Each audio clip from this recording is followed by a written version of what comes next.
Hi guys, during the first 3 weeks we looked at part-part whole problems where the whole amount was made up of two parts. This week we're looking at multi-part problems where the whole amount can be made up of any number of parts. To begin with, let's get thinking.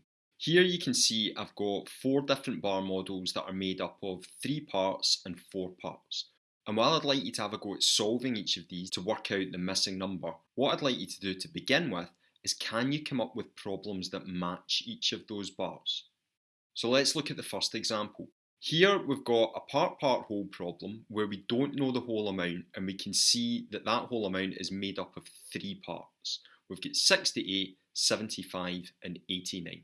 Now in order to come up with a problem, I might start by thinking about using that bar. So that whole amount might represent birthday money that somebody gets. And with that birthday money, they might spend £68 on a skateboard, £75 in trainers, and keep £89 and put it in their piggy bank. So now I can come up with a problem that matches with that. Bart got some money for his birthday. He spent £68 on a new skateboard and £75 on new trainers. He put £89 into his piggy bank. How much did he get for his birthday? So there's a question that corresponds with the bar. I'd like you to choose 2 or 3 of the bars that you see in front of you and can you come up with problems that match those bars? Once you've done that, you might want to have a go at solving those. It's really up to you how you come up with those problems. I like to start by using the bar and putting those descriptions on the bar to begin with. That helps me then come up with the questions, but some of you might have been able to come up with those questions without having to label the bar first. Here are my attempts at the other 3 bars. Here you can see we've got 322 as the whole amount. We know 2 of those parts, we know 95 and 64, and you can see there we're looking for the other part.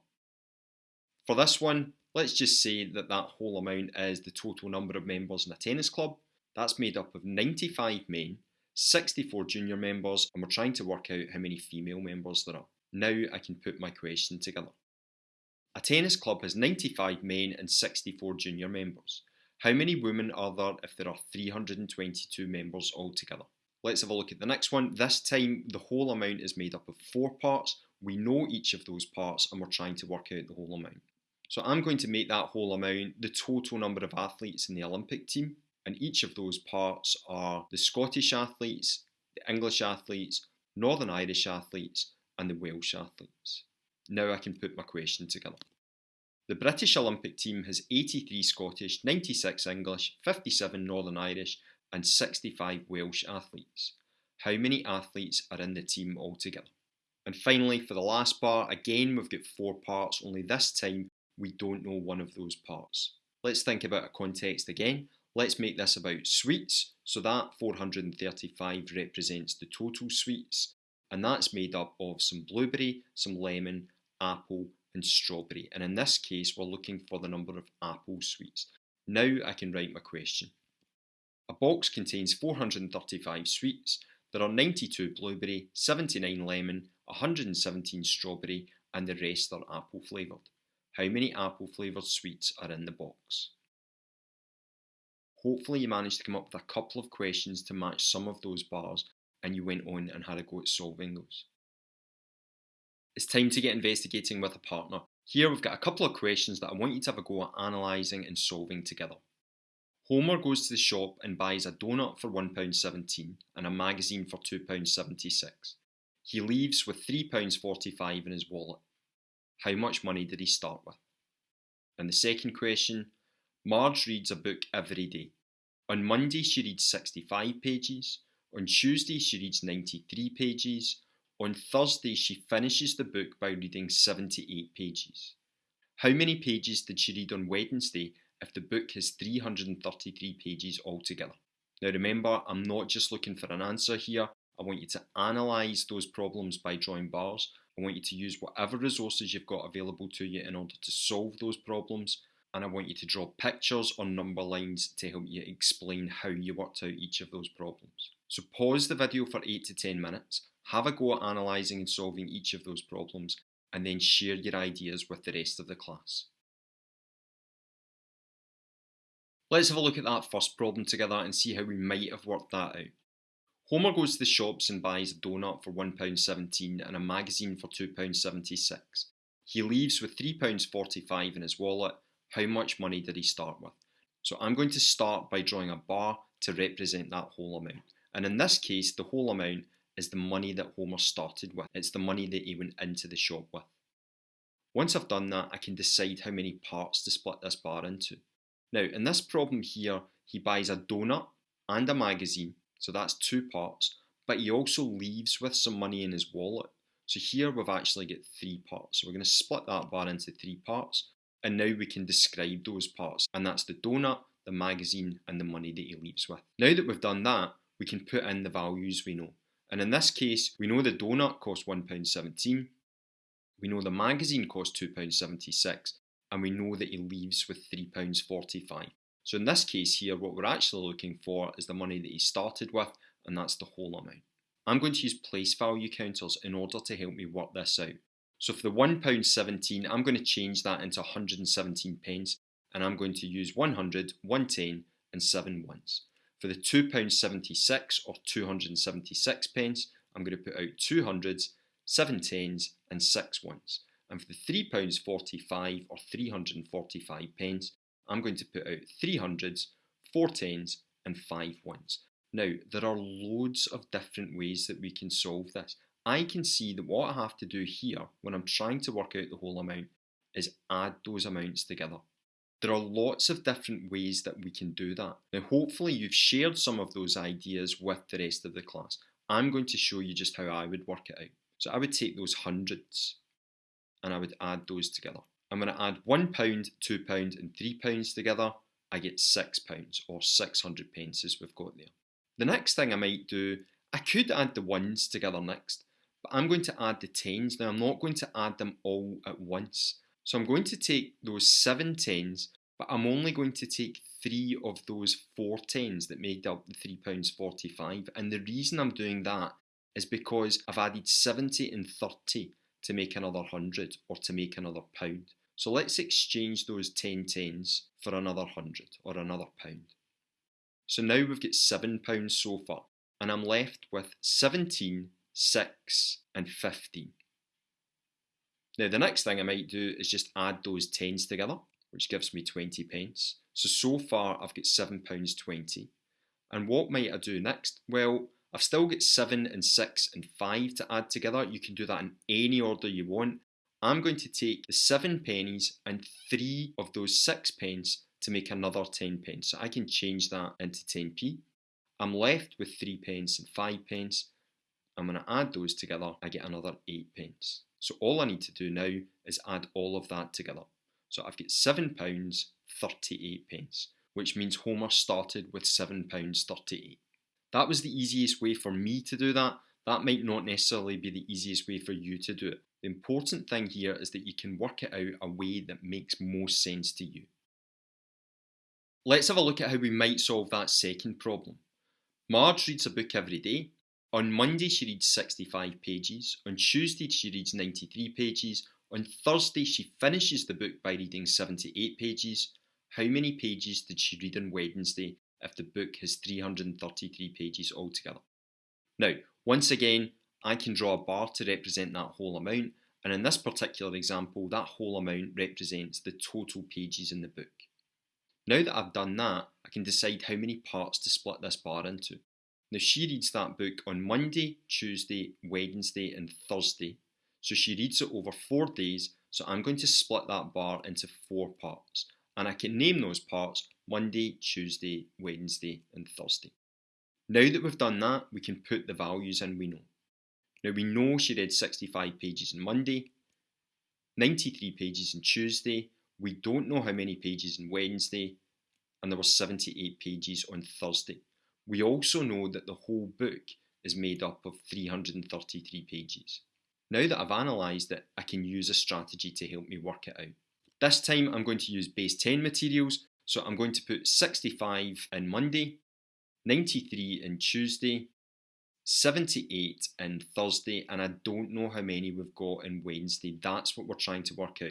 So we've got a part-whole problem where we know the whole amount and we don't know one of the parts.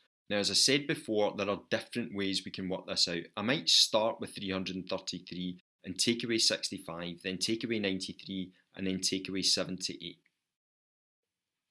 Or I might add those amounts together and count on from that total up to 333, or count back from 333 down to that total. To begin with, I'm going to add those amounts together. Now, in order to do that, I'm just going to switch around Thursday and Wednesday. And I can see that I want to add Monday, Tuesday and Thursday's amounts.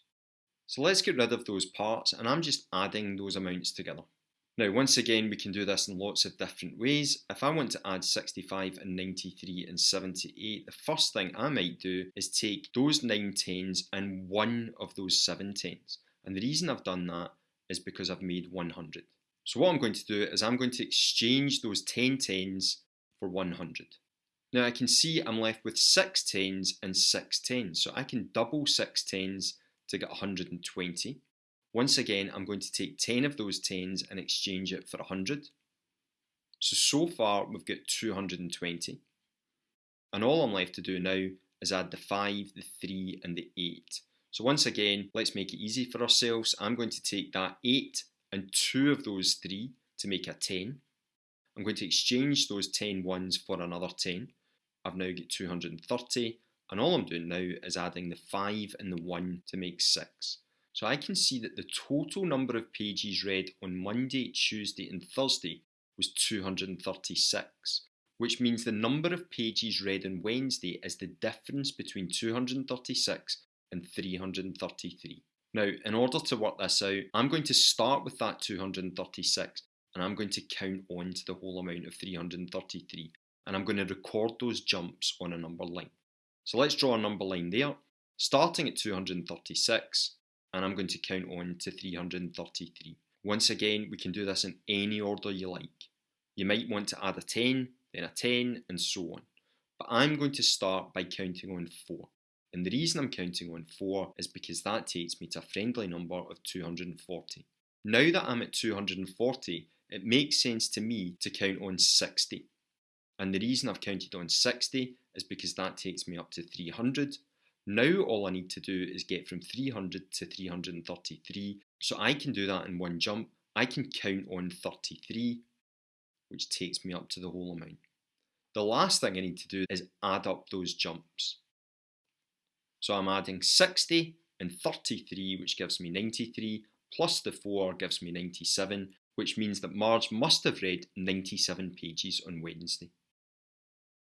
It's time to discuss our success criteria. How did we achieve success in each of those problems? So I want you to pause the video for 2 to 3 minutes, and with a partner I want you to discuss the steps that you would go through in order to solve a multi-part problem. Once you've come up with your success criteria, I want you to share your ideas with the rest of the class.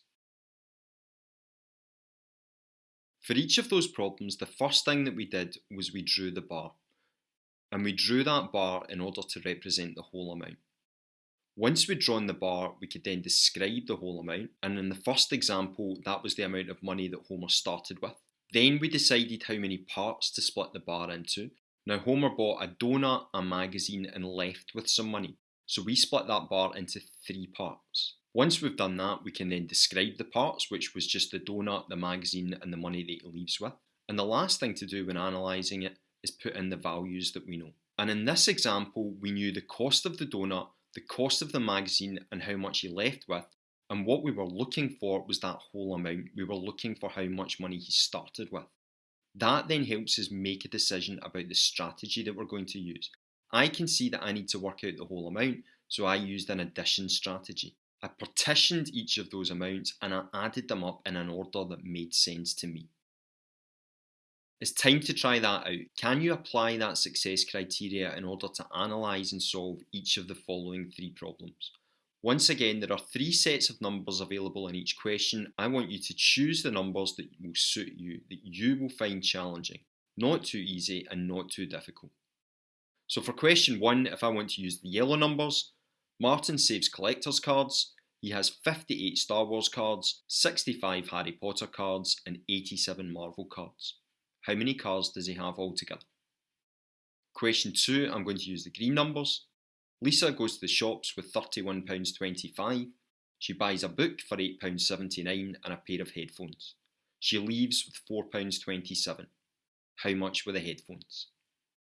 And finally, for question 3, I'm going to use the red numbers. Chief Wiggum is baking cookies for his workmates. He uses 1.37 kilograms of butter, 135 grams of sugar, 2.065 kilograms of flour, and 968 grams of chocolate chips. What is the total weight of the ingredients?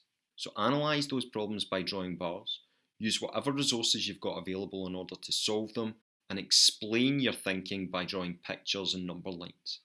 If you manage all 3 of those in the time, why don't you make up 3 similar problems for someone else to analyse and solve at your group? Pause the video for 10 minutes or so and have a go at those. It's time to reflect on what we've learned today. So pause the video for a few minutes and discuss the following questions with a partner or as a class. What have you learned today? What did you find easy or difficult? Did you get stuck? What helped you when something got tricky? What do you need more help with? What is really making you think? And what are your next steps? The last thing I'd like you to do today is, can you apply what we've learned?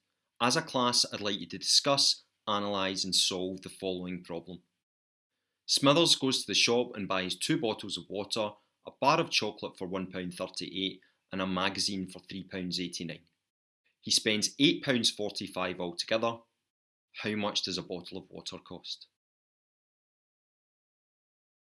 Thanks for joining me again today. I hope you enjoyed that. As usual, if you want to get in touch to ask any questions at all, you can contact me at scott.morrow@south-ayrshire.gov.uk and you can tweet me at scottmorrowsa. Next week we're revisiting comparison problems, only this time we'll be looking at problems that involve comparing more than 2 parts. I hope you can join me then.